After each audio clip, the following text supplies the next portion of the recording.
Hello everyone, എല്ലാവർക്കും പുതിയ വീഡിയോയിലേക്ക് സ്വാഗതം.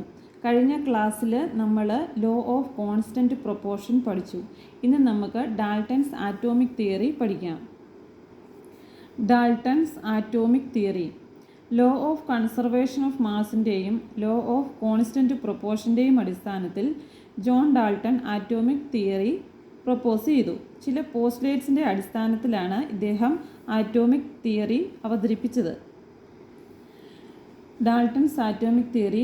John Dalton postulated that first postulates all matter is made up of very tiny particles called atoms which participate in chemical reaction.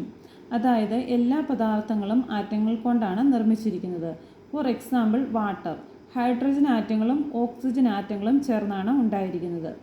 Carbon dioxide, carbon ആറ്റങ്ങളും oxygen ആറ്റങ്ങളും ചേർന്നാണ് carbon dioxide ഉണ്ടായിരിക്കുന്നത്. Second postulates atoms are indivisible particles which cannot be created or destroyed in chemical reaction. For example, ഒരു ചോക്കിനെ ചെറിയ ചെറിയ കഷ്ണങ്ങളാക്കിയാൽ ഏറ്റവും അവസാനം atom കിട്ടും.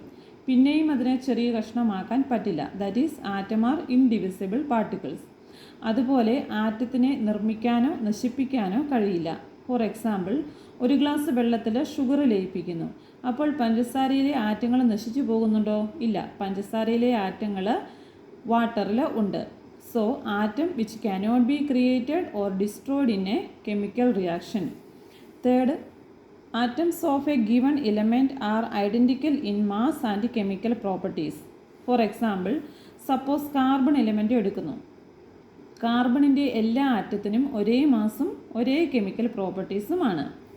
Fourth, atoms of different element have different masses and chemical properties. For example, ഹൈഡ്രജനും കാർബണും എടുക്കുന്നു. രണ്ട് എലിമെൻറ്റുകളാണ് അല്ലേ?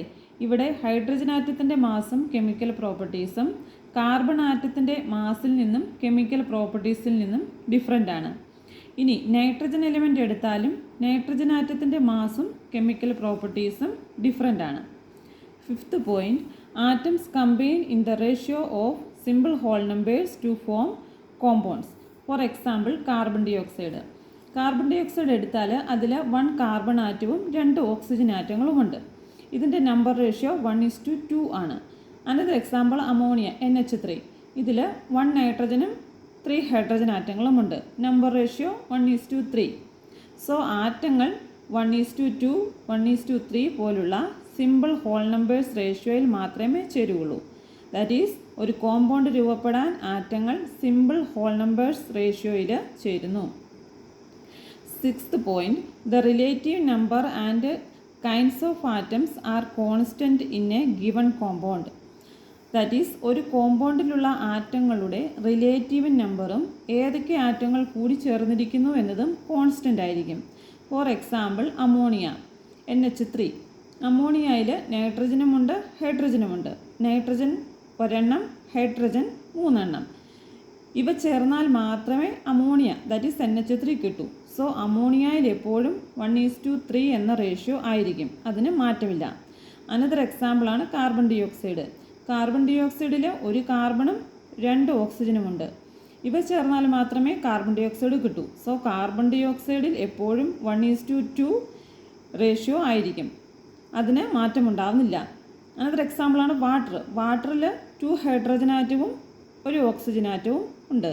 ഇവ ചേർന്നാൽ മാത്രമേ വാട്ടർ കിട്ടൂ. സോ വാട്ടറിൽ എപ്പോഴും 2:1 എന്ന റേഷ്യോ ആയിരിക്കും. So Dalton postulate provide the basis for the modern understanding of atoms and their behaviour. So ഇന്ന് പഠിപ്പിച്ച കാര്യങ്ങൾ മനസ്സിലായി എന്ന് വിശ്വസിക്കുന്നു. അടുത്ത പാട്ടുമായി നെക്സ്റ്റ് വീഡിയോയിൽ കാണാം. Thank you for watching my video.